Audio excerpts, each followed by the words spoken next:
লিকা পাখা ওরে মরিবার তরে। এখন পাখা উড়েছে তো, এখন দেখা যাক কদিনের মধ্যে দেখবেন একটাই MiG-25 হঠাৎ গিয়েছে, গিয়ে বাংলাদেশের আকাশে গিয়ে ওইরকম কাণ্ডটি করে আসবে। আসসালামু আলাইকুম প্রিয় দর্শকবৃন্দ, এতক্ষণ আপনারা টাইটেল এবং থাম্বনেল দেখে হয়তো বুঝতেই পারছেন আজকের ভিডিওটা কতটা গুরুত্বপূর্ণ একটি ভিডিও। দয়া করে আজকের ভিডিওটি কেউ স্কিপ করবেন না। যারা যারা বুঝতে পারছেন আজকের ভিডিওটি কতটা গুরুত্বপূর্ণ একটি ভিডিও তারা তো বুঝতেই পারছেন, আর যারা বুঝতে পারেননি তারা ভিডিওটি কন্টিনিউ করতে থাকুন, এ অটোমেটিকলি বুঝে যাবেন। তো বন্ধুরা, বর্তমান বাংলাদেশের রাজনীতির যে অবস্থা সেটা আমার থেকে আপনারাই ভালো জানেন। সেই বিষয়ে আজকে আর কথা বাড়িয়ে আপনাদের মূল্যবান সময়টি আমি নষ্ট করতে চাই না। সরাসরি আজকে আমি চলে যাব মূল ভিডিওতে, আর সেখানে দেখবো আজকের ভিডিওর বিস্তারিত। নমস্কার, আমি তরুণ ঘোষ। গাজবায় কলকাতা করতে গিয়ে এখন তো গাজবায় বাংলাদেশ হয়ে যাওয়ার জোগাড় ভাই। এখন বাংলাদেশ কি করবে? কথায় আছে না, সুখে থাকতে ভূতে কিলোয়। এখন ভূতে এমন কিলিয়েছে, এখন ভারত তো এপাশ থেকে তো চাপ বাড়াচ্ছে, ওপাশ থেকে আবার আরাকান আর্মি।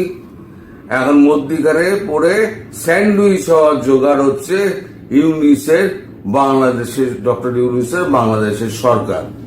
চাপ এমনই যে ডক্টর ইউনিসের একটা বিদেশ যাওয়ার কথা ছিল।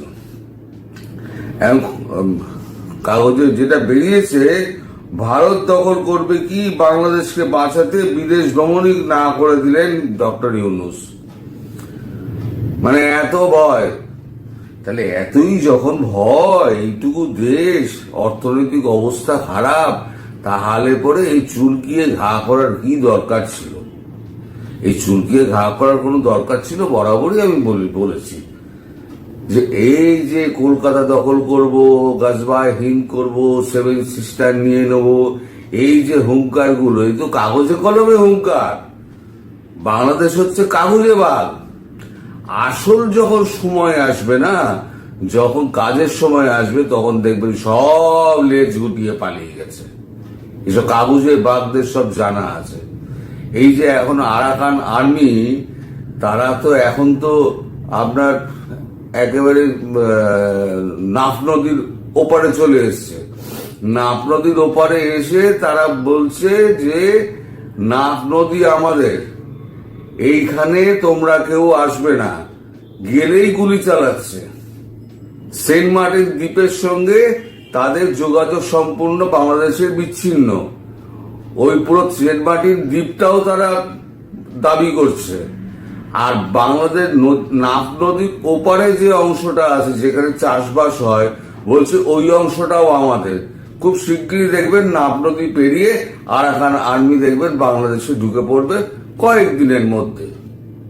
তারা সমস্ত নিশ্চয়ই জোগাড় যন্ত্র করে নিয়ে এইবারে ঢুকবে। এদিকে ওদিকে এখন বাংলাদেশের এখন চাপ বেড়ে গেছে, আর এদিকে চাপ তো নিজেরা বাড়িয়েছে। এদিকে ভারত তো আর চাপ বাড়ায়নি। এই যে যত ফাঁকা আওয়াজ দিয়ে যে আমরা সেভেন সিস্টার দখল করে নেবো, আমরা 4 দিনে কলকাতা দখল করে নেবো, এই যে কাগজে বাঘেরা যে বলেছিল, এখন হয়েছে কি, ভারত কি করেছে তার সীমান্ত রক্ষার জন্য ভারত তো লাখে লাখে সৈন্য মোতায়েন করে দিয়েছে। এইবার রাফাল বিমান এবং আমাদের যে হেলিকপ্টার গুলো আছে, সেগুলো সমস্ত সীমান্ত জুড়ে এখন পাহারা দিতে শুরু করে দিয়েছে। আগে তো ছিল এক স্কোয়াড্রন ছিল আপনার এতে হাসিমারাতে, আরো এক স্কোয়াড্রন আপনার হাসিমারাতে এনে রাখা হয়েছে। এবং যেটা করা হয়েছে, চুপি সারে MiG-25 তাকে এনে ওখানে লাগিয়ে দেওয়া হয়েছে চুপচাপ। এই MiG-25 বিমান তার একটি রহস্যজনক বিমান। এটা রাশিয়ান বিমান, এটা রহস্যজনক। এটা খুব একটা ভারত বার করে না।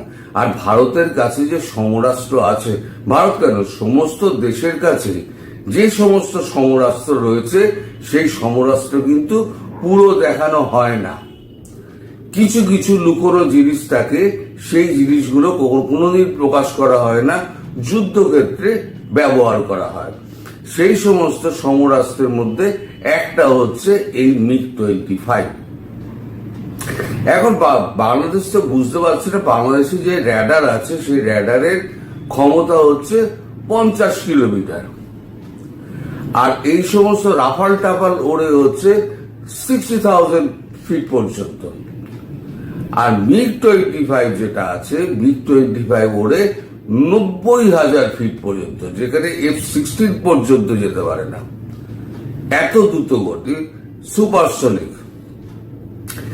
এখন এই MiG-25 এর একটা সুন্দর গল্প আছে।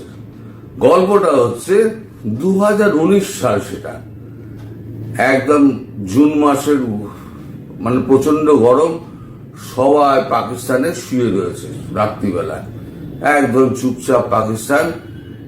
এখন একটা MiG-25 চুপচাপ ইসলামাবাদ অব্দি চলে গিয়েছে 90,000 ফিট ওপর দিয়ে, রেডার ধরতেও পারেনি। এইবারে পাইলটের মনে হয়েছে একটু বদমাইশি করি, পাইলট করেছে কি সোজা একেবারে 40,000 ফিট নেমে এসছে, 90,000 ফিট থেকে 50,000 ফিট ডাউন হয়ে 40,000 ফিট নেমে এসছে। নেমে এসে একটা সুপারসনিক বুম চালিয়ে দিয়ে সেটা আবার সাঁই ওপর দিয়ে উঠে গিয়ে আবার 90,000 ফিট ওপরে উঠে গিয়ে সোজা ভারতের সীমানায় চলে এসছে। এইবার যখন সুপারসনিক যখন সাউন্ডটা হয়েছে, সনিক সাউন্ড, সেটা হচ্ছে একটা হঠাৎ করে দাম করে একটা আওয়াজ হয়। সারা ইসলামাবাদ একেবারে কেঁপে উঠেছে যে হঠাৎ মাঝরাতে 1টা-2টোর সময় হঠাৎ কি এমন হলো, কোন বোমা পড়লো। একবার তড়ি ঘড়ি উঠে র্যাডার ফ্যাডার যখন অন করেছে তখন দেখে যে MiG-29 40,000 ফুট ওপর দিয়ে MiG-25 সেটা যাচ্ছে। যতক্ষণ F-16 যতক্ষণ ওকে তাড়া করেছে ততক্ষণ সে ভারতের সীমানার মধ্যে ঢুকে গিয়েছে। এখন ব্যাপারটা হচ্ছে এই MiG-25 এর হচ্ছে এরকম ক্ষমতা, একটা সুপারসনিক বুম ছেড়ে দেবে, সারা ঢাকা কিন্তু একেবারে স্তব্ধ হয়ে যাবে, ভয়হরিকম্প হয়ে যাবে। যাই হোক, এখন ব্যাপারটা যেটা হচ্ছে যে এই যে এখন যে আমাদের বিমানগুলো আছে রাফাল টাফাল, এগুলো তো 60,000 ফুট ওপর দিয়ে যায়, এদের থার্মাল ইমেজ টিমেজ সবই নিতে পারে। এরা যে চুপি চুপি, আমি বলছি না যে হয়েছে, এরা যে চুপি চুপি গিয়ে থার্মাল ইমেজ সব জোগাড় করে নিয়ে এসছে, তারই বা গ্যারান্টি কোথায়? বাংলাদেশ জানতেও পারবে না যে ভারত রাফাল এখান থেকে চালিয়ে বাংলাদেশের ভেতরে সমস্ত থার্মাল ইমেজ নিয়ে চলে এসছে, এখন বাংলাদেশ জানতেও পারবে না। যখন জানতে পারবে তখন অনেক দেরি হয়ে গিয়েছে। এখন ভারতের সঙ্গে পাঙ্গাটা নিতে গেলে তো সমরাস্ত্র দরকার। এখন বাংলাদেশের হাতে কি কি বিমান আছে একটু দেখা যাক। বাংলাদেশটা এখন তো খুব লড়াই করছে, ওরা 6খানা ড্রোন দিয়ে ওরা মনে করলো যে আমরা কলকাতা জয় করে নেবো, 7 সিস্টার জয় করে নেবো। আর এই ভারত যদি ইচ্ছে করে তাহলে লেজার বিম দিয়ে যখন তখন ড্রোন গুলোকে একদম মাটিতে ভূপাতিত করে ফেলতে পারে, কিন্তু ভারত সেটা করে না। ভারত দেখছে কতটা উচ্চিংড়ে বাড়তে পারে, ভারত দেখছে। তা উচ্চিংড়ে এখন তো খুব বেড়েছে, এখন তাহলে তো শিক্ষা দিতে হবে। তার জন্য ভারত আস্তে আস্তে আস্তে আস্তে পদক্ষেপটা নিচ্ছে। আর আরাকান আর্মি ওদিক দিয়ে যা করছে তো করছে। বাংলাদেশের হাতে কি কি বিমান রয়েছে? বাংলাদেশের হাতে একটা বিমান রয়েছে, সেটা হচ্ছে MiG-29 UB ফ্লাইওভার, আর একটা আছে BAF Chengdu F-7 BG flyover. এটা এই চেংদুটা এটা হচ্ছে চীনের তৈরি। আচ্ছা, তৃতীয় হচ্ছে BAF ইয়াক 1301, একটা হচ্ছে BAF Bangladesh air force AW139 maritime অনুসন্ধান এবং উদ্ধার হেলিকপ্টার। আর একটা আছে বাংলাদেশ এয়ারফোর্সের লকহিড C-130J সুপার হারকিউলিস, এই সুপার হারকিউলিস। আর একটা আছে BAF মানে বাংলাদেশ এয়ারফোর্সের অ্যান্তনভ AN-32। এগুলো তো আর যুদ্ধ বিমান নয়, এগুলো হচ্ছে আপনার মালবাহী বিমান। তাহলে যুদ্ধ বিমান আপনার রইল কি, এই দুখানা যুদ্ধ বিমান রইল, সেটা হচ্ছে দুখানা তিনখানা মিগ আছে, MiG-29 UB, আচ্ছা, আর আছে আপনার F-7BG, আর একটা আছে আপনার ইয়াক। এগুলো হচ্ছে এই যে ইয়াক ট্যাক, এগুলো হচ্ছে খেলনা বিমান। এগুলো ভারতবর্ষের কাছে, এগুলো ধরতেও পারবে না, টিকতেও পারবে না ভারতবর্ষের কাছে। আর কোথায় কি মিসাইল মারবে ও এড়িয়ে যেতেও পারবে না, বিমান তার আগে ধ্বংস হয়ে যাবে। তা এই হচ্ছে বিমানের শক্তি। আর এই যে যদি আমাদের বাংলাদেশ যদি এখন রাফাল যদি নিয়ে আসে বা কোনো একটা প্রচুর ক্ষমতা সম্পন্ন একটা বিমান নিয়ে আসে দ্রুতগতির, তাহলেও বাংলাদেশ দেশটা এত ছোট না। যেমন আমাদের রাফাল যদি মনে করে যে আমি ঢাকা যাব, তাহলে তো 7-8 মিনিটের মধ্যে ঢাকা পৌঁছে যাবে। তাহলে বাংলাদেশ তার আকাশে ওড়াবে কি করে এই বিমান ট্রেনিং এর জন্য? আর ভারতবর্ষ তো এত বড় দেশ, সে তো 2 ঘন্টা 3 ঘন্টাতে রাফাল ঘোরায়, রাফাল ঘুরিয়ে এসে তার একদম এসে আবার এক ল্যান্ড করে চলে যায়, ল্যান্ড করে আবার একটা উড়ে যায়। এটা হচ্ছে যখন প্র্যাকটিস হয় সেই সময়তে। এখন নিজেদের ক্ষমতা না দেখে যদি এরকম লাফালাফি করতে থাকে, তাহলে পরে তো বলতে হবে পিপিলিকা পাখা ওড়ে মরিবার তরে। এখন পিপিলিকার তো সত্যিই এখন পাখা উড়েছে, এখন মরার জন্য এখন ছটফট করছে। এই আগুন পাখি বলে একটা কথা আছে না, আগুন দেখলেই পাখি একেবারে ঝপ করে তাতে নেমে পড়ে। এবার ওরা আবার উল্টে বলবে যে আমরা আগুন পাখির থেকে সৃষ্টি হব, আমরা ছাই থেকে আমরা পাখি হয়ে উড়বো। ভাই উড়ে দেখা একবার। এই যে তোরা কাগজে বাঘের মতো এত লাফালাফি করিস না, তাহলে পরে এত ভয় কেন? ডক্টর ইউনূস তার বিদেশ সফর ছিল, বিদেশ সফর তাকে বাতিল করতে হলো। এত ভয় যে কখন কি হয়ে যায়, ভয় তো পাওয়ারই কথা। এ তো ভারতবর্ষ নয় আরাকান আর্মি। আরাকান আর্মি তো ওখানে বোট ছাড়ছে, আরাকান আর্মি তো বোট দেখলে পরে দামাদ্দম গুলি চালাচ্ছে, কামান চালিয়ে দিচ্ছে। তাদের হাতে প্রচুর অস্ত্র রয়েছে। এখন বাংলাদেশ ওই যে আপনার নদী ফদি পাহারা দেয় না কোস্টগার্ড, সে কোস্টগার্ডের এত ভয়, কোস্টগার্ডও ওইদিকে নাফ নদীর দিকে ফিরছে না।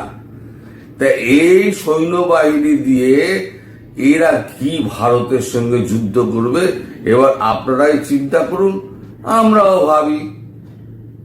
এখন ওই বললাম যে মানে পিপিলিকা পাখা ওরে মরিবার তরে, এখন পাখা উড়েছে তো, এখন দেখা যাক কদিনের মধ্যে দেখবেন একটাই MiG-25 হঠাৎ গিয়ে বাংলাদেশের আকাশে গিয়ে ওইরকম কাণ্ডটি করে আসবে যে আমি এসছিলাম তোমার ঘরে, আমি এসছিলাম, একটা আওয়াজ দিয়ে আসবে, দুম করে একটা আওয়াজ হবে, পুরো ঢাকা জেগে যাবে। দেখবেন খুব শিগগিরই এটা হবে।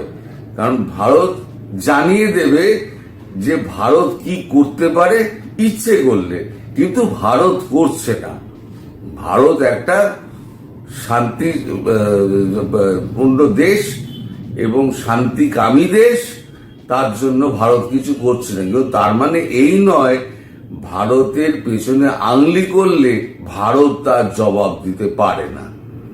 ভারত ঠিকই জবাব দিয়ে দেবে এবং এমন মোক্ষম জবাব হবে বাংলাদেশ কিন্তু আর উঠে দাঁড়াতে পারবে না। এখন সেই দিকে আমাদের অপেক্ষার চোখটা থাক যে বাংলাদেশের মমিনদের কি অবস্থা হয়, লুঙ্গি তুলে কবে দৌড়ায়, সেটি আবার এখন দেখার বিষয়।